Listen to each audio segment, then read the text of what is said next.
ஐயனார் துணை சீரியலில் அடுத்து வர எபிசோடில் நம்ம ராகவ் இருந்துட்டு நிலா வந்து இந்த ப்ராஜெக்டை ரொம்பவே சூப்பராக முடிச்சிருக்காங்க. அதனால் அவ்வளோ பெரிய ஆர்டர் நம்ம கம்பெனிக்கு கிடச்சிருக்கு. அதனால் எல்லாருக்குமே ட்ரீட் தரப்போகிறேன் அப்படின்னு சொல்லிட்டு எல்லாருமே ரெஸ்டாரண்ட்டுக்கு கூட்டிகிட்டு போகிறாங்க. அதுக்கு அடுத்ததாக சாப்பிட்டுட்டே இருக்கிற போது நிலா வந்து தண்ணி வந்து குடிக்கிறாங்க. தண்ணியெல்லாம் சாப்பிட்ற போது குடிக்கவே கூடாது. அதையும் மீறி தண்ணி குடிக்கணும்னு தோணுச்சுன்னா ஹாட் வாட்டரை எடுத்துக்கோங்க அப்படின்னு சொல்லிட்டு நம்ம ராகவ் வந்து சொல்லிக்கிட்டு இருக்காங்க. ஆமாம், நீங்கள் எந்த ஊர் சொன்னீங்க? திருவண்ணாமலை அப்படின்ற மாதிரி சொல்லிடுறாங்க. அங்கே நானே கொண்டு போய் ட்ராப் பண்ணட்டுமா?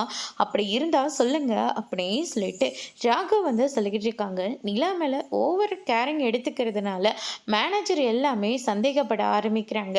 நிலா இருந்துட்டு இவர் கூட நாம் எதுக்காக போனோம், பேசாமல் நாம் சோழனை ஃபோன் பண்ணி வர சொல்லுவோமா அப்படின்னு சொல்லிட்டு சோழனுக்கு ஃபோன் பண்ணி ஃப்ரெண்டுங்களாம் சேர்ந்து நாங்கள் ரெஸ்டாரண்ட்டுக்கு வந்தோம், சாப்பிட்டோம், அதனால நீங்கள் வந்து என்னை கூட்டிகிட்டு போக முடியுமா அப்படின்ற மாதிரி சொல்கிறாங்க. அதுக்கு என்னங்க வந்துட்டா போச்சு அப்படின்னு சொல்லிட்டு நம்ம சோழன் இருந்துட்டு அவங்க சொன்ன அட்ரஸ்க்கு வந்து நிற்கிறாங்க.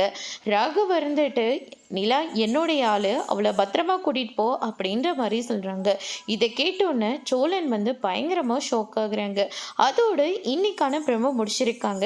இனி ஐயனார் துணை சீரியல்ல நம்ம சோழன் இருந்துட்டு ராகவ் கிட்ட நிலா தான் தன்னுடைய மனைவின்னு உண்மையை சொல்ல போகிறாரா இல்லையான்றதை வரப்போகிற எபிசோடில் பார்க்கலாம். தேங்க்யூ.